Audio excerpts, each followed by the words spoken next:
So I'm sitting here together with James, Yes, and sir. first of all, I would like to say thank you for this event. It was actually the first time that I was at an event like that. Crazy. Of course, I have been on stage before, Yeah. but for all of you out there, I would like to walk you through what we experienced. So first of all, we arrived yesterday. Yeah. We got treated very well by you and like your entire team. It was an amazing dinner yesterday. So I felt special, literally, because I felt like being part of the group, and for all of you not knowing what kind of group you run or what you guys do, I met so many of your guys, and for me it's like young, ambitious people, like grinder, who not only want to get next level or want to get to the next level or want to make money, but also truly care about the other people and to accomplish something together. And today was about like, I think we were straight 4 hours of like great people doing speeches. Obviously, I was one of them. No, just kidding. But it was so much input. Like it was, and I've been around. Like I know business, and everything that I saw today was important. Like all of that had value, right? And I don't know if you know, but what you set up here is amazing. I don't know. I think there are probably more members club or something like that. But you set the standard very high for me, if there's anything out there. But and I asked James to do that. He didn't ask me. I said, whatever you're filming, let me sit next to you because I want to say that. Because whatever you're going to say, you can't say it the way I experience it because I was the first time here. I believe there is an amazing journey ahead of you. I saw a lot of people in business, and I believe you're meant to be there and to stay and being at the top. I saw how you handled the challenges that happens, like sometimes, whatever it is. But you made it, like, you managed it quite good, like really good, not quite good. I just learned from Nico that saying quite good is not the best way to say it. Like, you managed it really great, so. Thank you. And whomever, one more time, is watching that, if you consider being part of that, I, by myself, if I would have had the chance back then to join something like that, I wouldn't even hesitate. Because, and you can't make a good decision by yourself right now because you haven't been here. I was here. This is what you need if you're in the early phases, like as an entrepreneur, but also if you're ahead of that. Like if you're, I don't care even if you make 100,000 running multiple business, that's the place to be. Because I truly believe that you're doing a fantastic job. And I don't get anything of it. It's just my pure desire to let you know that I believe that the universe brought us together for something bigger, but I'm not sure what it is yet fully. I think this is definitely a chapter of it. But it's like, well, Nico reached out to me on Instagram saying like, you're obviously getting more into the Instagram game, more into the branding game, and broke down like your previous business. And obviously we heard loads about your business, which we got on camera today. And it's like, it was amazing. And for me, it's like, things don't happen by accident. I don't feel like they do, especially if it feels good by my gut. Sometimes I'm like, if I force something, I'm like, I don't know if that's meant to be, but when things happen naturally, I'm like, they're normally good, if you're a good person. And the thing is, so that you see the level of validation, it was me in a call almost proposing and like asking for like the opportunity to be here. It's not that you take randomly people. You literally have been on the call, talked to me, and the way you showed up was so humble. It was not about money. It was not about a success. Like, it was just you being a real person. This is actually the reason why I loved it to be here and why I have so much like respect for what you do, because in your age, I was an idiot, man. Like, I wasn't even close to do something like that. And you handle it very well, like the mix of driving fancy cars, but also being humble and understanding that it's still the beginning of the journey. And that's what I truly think that the world out there needs way more. People who are humble, but also ambitious. People who don't complain, but also do something and also take care of all the people around them. Yeah. And I believe sometimes it's hard to deal with all the challenges that you have to deal with, because most of the time people don't see behind the curtain, right? You're facing a lot of other things that most of you guys never will be aware of because you keep that with yourself. Because being a founder means that you deal with a lot of shit by yourself. Do you know what I got from your talk is like, is never complain. I extremely rarely like complain as well. But I also think it's like, that's just some people. And I feel like I'm like that, you're like that. I think a lot of the guys in the room are like that.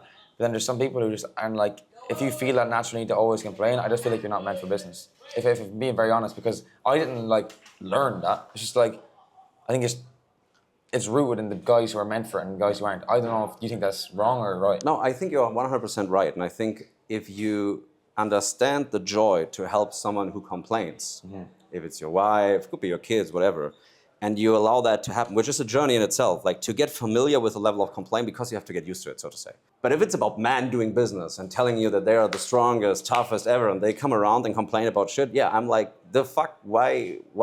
Like, there are times, don't get me wrong, if something bad happened and someone dies in your life, bro, you can cry your eyes out and 100%. complain. I'm the last person who... We're talking business here. 100%. So if you made like, if you pretend to be the big guy and all of a sudden there's something that makes you complain, then I agree you're not meant for business. Even though you need to have someone around you who is further ahead of you. Not only because in business, but also if you grow in business, your private life and your identity has to grow with you. And it gets more pressure, not because you have to take care of people. It's more like now you have to fulfill multiple roles at the same time. Yeah. And you get used to a certain level of perfectionism. So you start to treat your surrounding the same way. And it is a phase. You have to go through that. And none of the people online talking about that, they let it look like it's so easy. No, it's not.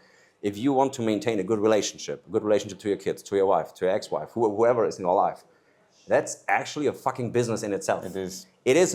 It's like you have an additional business partner. It takes the same level of energy, and also like you can't treat it differently, even though it does not bring you actual money or something, right? Sometimes it feels like noise, but it isn't. It depends on the relationship, but therefore, again, I see what you do. I think I can share that. Like you have your girlfriend here; she takes care of it as well. Most of the administrative things I made with her, so she is involved in it.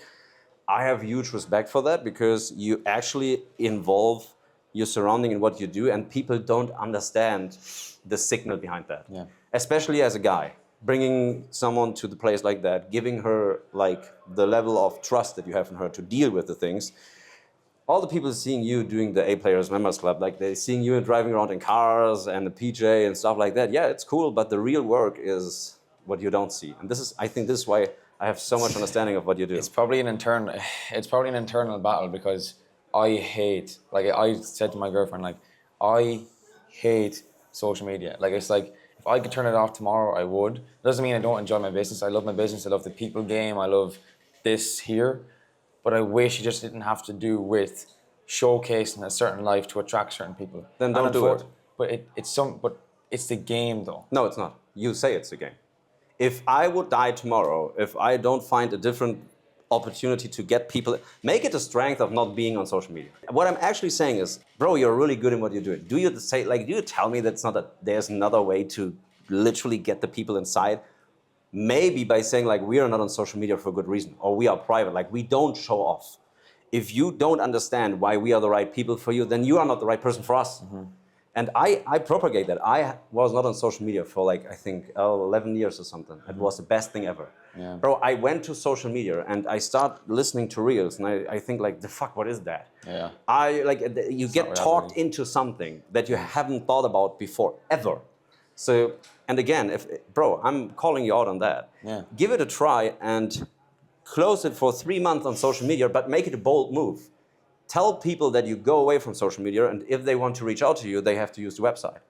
Period. And I would let other people do the social media. There is an easy way. I would let the people inside of the community do the actual work to propagate what A Players Members Club is. You don't need to be on social media because you have already a good foundation and would let people talk about that. I would make it so exclusive to get in because it's exactly that. Don't you think that so many people are so oversaturated when it comes to being on social media, showing off, blah, blah, blah. Like the most people I know, like really rich people, are not at social, like not in social media. They don't care. No, not at all. Yeah.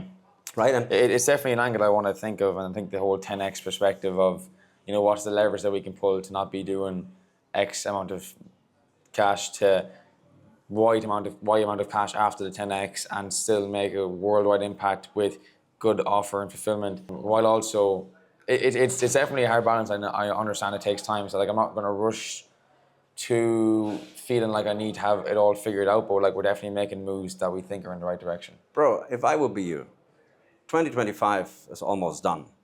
Maybe if I would be you, call it out and say, look, I do what I feel is right, so I'm going to shut off A Players Members Club on social media till the end of the year. You can join till July. After that, there's no way for you to join in 2025. And I would just see how people react to it. You can always go back. It's not you lying, but bro, you're especially the type of person who should never say like, oh, I hate to use this tool because it has to be this way. It has to be this way. You can write your own rules. No one says it needs to be like that. And if everyone says it has to be that way, then be the one who says, fuck it. I don't want to. Because again, I'm sitting here. I never saw you online. I talked to you. That means there's evidence. Just me talking to you makes me being here. And this in itself has value, right? And if some other people needs flashy content, then bro, maybe they are not meant to be in this circle. But I know that you figure it out, bro. Yeah, You will... I'll figure it out, and thanks for the perspective. It's like, I think my favorite thing I've seen from Hermosi recently was the ones who are going to be successful in this period of social media are the ones who can discern information correctly, meaning like we had 5 speakers there, and it's like some people will go away and take things literally and apply it to their business, but like it's the ones who can take nuggets and be like, okay, I see the angle that could work out within my business and apply it in their own individual way, who win. But like people take things too literally, and that's why they don't win. I always see guys come to me after months of implementing something they were told to do directly, and I'm like, well, yes, because it's your business is not exactly the same as somebody else's business. So you have to be able to discern, how do I fit something into my business my way? I think that's a problem of all the people that grew like based on a coaching or whatever. They just copied someone else's success. I never, like, you have no idea how many times I'm arguing with Nico, my creative director. He says, Chris, we need to do it this way. We need to do it. And I'm like, no, I don't do it this way. Even if you tell me everyone does it, I don't do it.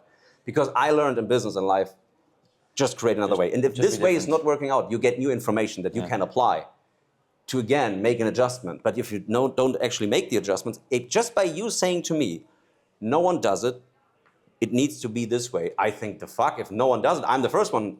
Like I say, done with social media. I'm going to leave it on this final note. I'm not even going to comment after we say it, but an example of that is you were flying private and there's no internet in the air, and you were bored, and you were like, fuck, I'm going to have to read a magazine or something, even though I don't like reading magazines. The magazine started reading and you were like, what the fuck am I doing reading this? And then you were like, well, okay, well, this is actually an opportunity to market to people who are in private jets. The highest and the most ultra wealthy will read things because they have nothing else to do. Let me create a magazine and get luxury brands to advertise themselves within the magazine, because where else are you going to get an ultra wealthy person's time like that uninterrupted? And you don't. And it's like, well, that can't be bought from a mentorship, can't be bought from coaching. That's just bought from creative thinking and being on your feet and discerning, how can I look at something from a different perspective that everybody else does? And I feel like, you know, like Nico has good intentions in regards to like do content this way. It's like, well, okay, well, if the mainstream's doing it this way, how can we just like take nuggets but like restructure to the Christian way, not everyone else's way? Because what works for everybody else, odds are, if you want to start doing it, it's probably too late because the trend is gone. 100%. And I think this is all about having a great team. And for instance, like he is the creative director who, I think there's also a lot of trust involved. So if he says to me, let's do it this way, I have the trust to do it. And it requires the exact skill that you just mentioned, that if there is something out there working, that we take a piece of it, apply it to us, and then make it to our own spin, right? And again, I think you proved by yourself that you created the entire event, this like community of people.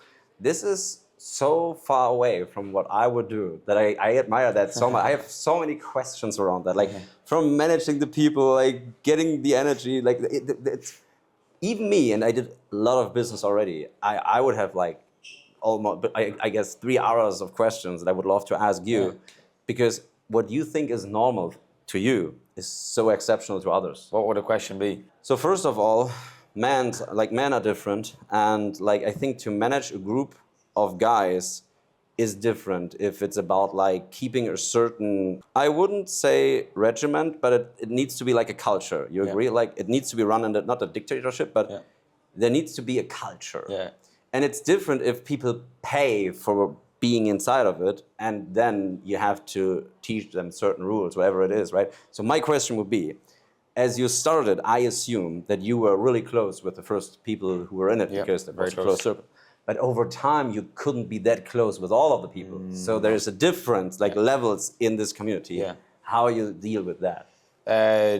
Two main things. Number one, there's a lot of people coming from my organic content, and my organic content is authentically who I am and the values that I hold, so that attracts a certain level of people. And if you act a certain way, you're going to attract certain people. So first of all, the initial people were those people who aligned with my values and still do if it comes from organic. And so it's like, well, people don't really leak through who like look at life from a fast money or different paced way or show offy, because I don't do that.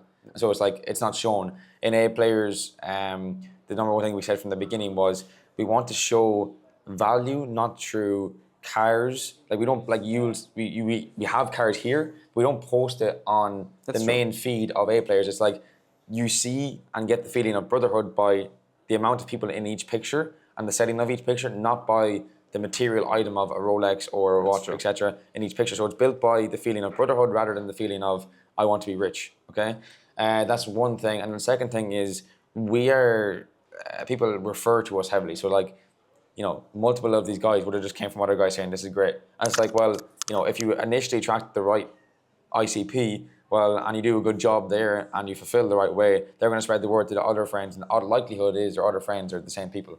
And yeah, we just hold our values. We don't compromise. Like we've had multiple guys from certain industries we said no to. And so You like, actually said no to someone. oh, bro, we say no to people multiple times. Really? They offer us like we've got offered. Walk me through. Like they say, "Hey James, I want to join." You hop on the call, and then you. So number one, this could be controversial, but if you're just a weird person who I don't trust, and like I wouldn't trust around my kids, I'm not going to let them in. Number two is if they directly do like OnlyFans management. I just don't really align with the values of someone who wants to benefit from someone else's downfall. I know that can be said for anything really, but like directly, like purposely doing that, I just don't align with it. And so we've said no to like 6 or 7 people in the OnlyFans industry. That would be like over 50, 60,000. Obviously we're strictly men. We've had multiple women apply, some very, very wealthy women as well, that would pay us 7 to 10,000 per entry. We've obviously said no to that too. So it's like strictly brotherhood, strictly these values. If not, politely fuck off. Is there a certain limit that you have in mind towards like the amount of people that are part of it? Yes. Is there a cap or like limit? No. Limit of structure, yes. So like, there's people at different phases. So the informational phase, we would probably scale that more aggressively than the community phase. So community can't be scaled because if you scale community, you scale people, and like if the purpose of community is people knowing each other, so like you can't scale it aggressively. But if we have like a scale of like people that are here, we allow certain entry here. The price raises as the price raises as the value raises. We have a top tier of people earning X amount of money for extra benefits. So like our money can be made in different sectors, and then the bottom sector would be like information, lower ticket community. That can be done scaled because like it's not like they need to learn actual skills. Like communities, like you say, leverage. Leverage is only possible when you have something to be leveraged. 100%. So it's like there's no point in you networking if you're just fucking dumb. Like like you don't value. That's true. So like the informational part we can scale aggressively. Yeah. That's true. You see, and this is why I think it would be super helpful if you talk more about your actual vision of A Players Members Club, because just by you saying like you don't take certain type of people in it, it makes it even more special, right? And again, I agree that there are a lot of cars outside. Like there's a lot of things you could show off, or like materialistic things. You don't do that, right? Since we were talking, you never mentioned the cars, watches, money, whatever. Except I asked for it, right? If I ask you for a turnover or something, you answer to it. But it's not that you're propagating it. And this makes you so. It let me feel like I'm with my other business partner, like people who reach a certain level. It's not about money at all. Like almost never you talk about money. Like of course you talk about what you can do to get more or achieve the next level, but it's like not systems really, and people. I love talking about the game. Like I love talking about the numbers game, not necessarily like your revenue numbers or whatever, but I love talking about like the people or the numbers for like click-through rates or ROAS. Like that to me is exciting numbers. It's like, well, how can I optimize for here? It's not about like I made X amount of money last month. People who talk like that, to be honest, I don't have a lot of hope that they'll stay in the game. It's a good way to say that. It's about getting information that are useful and that you can use for what you do. What numbers are you talking about? So and you know, one thing that is for me super important is always not about like if someone says, "Hey, I made amount X of money," that's cool. But if if you actually learn if someone failed with huge fuck up, for instance, and you can learn how. Because most of the time, a fuck up is not what it looks like from the outside. It's easy to say, haha, he fucked up. But no, this person did not want to fuck up, if that makes sense, right? So to understand when was the moment when you could have changed it or to make an adjustment so that you don't. Yeah, you can nearly learn more from people's what not to do than to do, because with the to-dos, there's so much you can do. There's infinite ways to do anything, really. But it's like, there's only certain ways that you can't fuck up, 100%. if that makes sense. It does. And so I think learning from someone's failures is as valuable as their wins. Yeah, and people should like own their failures. They should talk about that. I just talked to a guy outside who said like that he listened to what I said and he felt like he feels in the same position right now, and just by talking about it, it's easier for him to just be honest about it instead of pretending to be something, right? And I think that's the culture we would like to see, right? This is what you want to do. So James, thank you for having me here. I hope it was not the last time, bro. No, bro, we're gonna do some amazing things. I love it. Abu Dhabi in December. Yeah, you are invited. Like I said it all like a couple of times. We're going to go to Abu Dhabi in December, end of the year. So we're probably going to see us again. Thanks, bro. Legend. Let's do it. Okay.